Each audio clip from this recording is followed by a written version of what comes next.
దాడి చేశారా అని చెప్పని గతంలో ఆమె గురించి మాట్లాడినప్పుడు ఎక్కడెక్కడో ఉన్నటువంటి నటీమణులందరూ బయటకు వచ్చారు.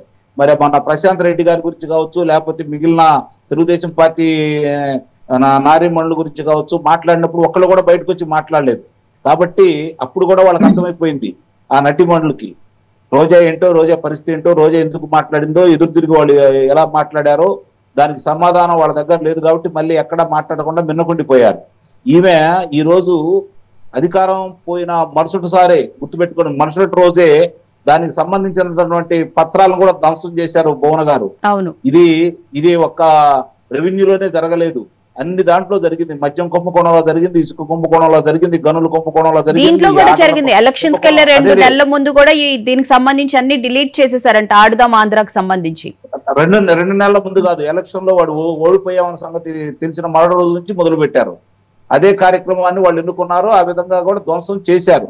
వాళ్ళు ఎంత ధ్వంసం చేసినా కూడా క్రీడాకారులు వాళ్ళు ప్రకటించిన వాళ్ళ పేర్లు కావచ్చు, వాళ్ళ ఖాతాలో నిధులు కూడా పడలేదు, గమనించుకోవాలి.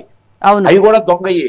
ఇప్పుడు ఇచ్చింది 10 మందికి అయితే పల్లెటూరులో 1-2 వ్యక్తులకు మాత్రమే వాళ్ళ ఖాతాలో పడ్డాయి. మిగిలినంతా ఎవరైతే ఈ ప్రజాప్రతినిధులు ఉన్నారో, ఎవరి ఆధ్వర్యంలో ఎన్ని నిర్వహించారో వాళ్ళ ఖాతాలకి, వాళ్ళు ఎవరు చెప్పారో వాళ్ళ ఖాతాలకి జమ అయిపోయినాయి.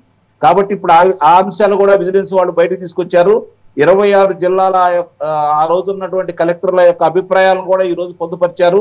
వాళ్ళ సోదరుడు, అలాగే ఆ రోజు ఉన్నటువంటి బైరెడ్డి సిద్ధార్థారెడ్డి, ఆయన చాలా నీతి వాక్యాలు చెప్తా ఉంటాడు, జగనన్న గురించి విపరీతంగా మాట్లాడుతూ ఉంటాడు. మరి ఆయన ఈమె కలిసి దీంట్లో దానికి దోచుకున్న దానికి ఈ రోజు కూడా ఒక్క మాట మాట్లాడలేదు, గమనించుకోండి. ఎక్కడా బైరెడ్డి సిద్ధార్థారెడ్డి దీని గురించి మాట్లాడలేదు. ఎందుకంటే అవినీతి జరిగిందనేది స్పష్టంగా ఆయనకు తెలుసు. అవినీతి సొమ్ము అతని దగ్గర తక్కువ, రోజా ఎక్కువ లబ్ధి పొందిందనే విషయం కూడా అతనికి క్షుణ్ణంగా తెలుసు. అందుకే ఎక్కడా మాట్లాడట్లేదు.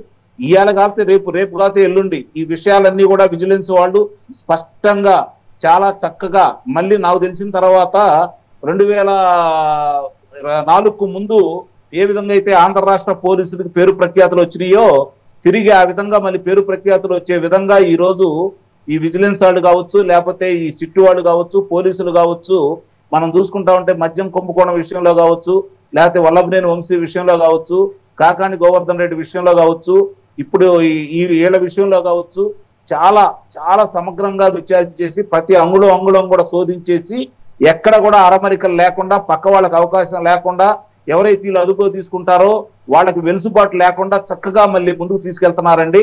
నిస్సందేహంగా ఈ విషయంలో పోలీసుల్ని అభినందించాలి, అలాగే ఈ సిట్టు వాళ్ళని కూడా అభినందించాలి.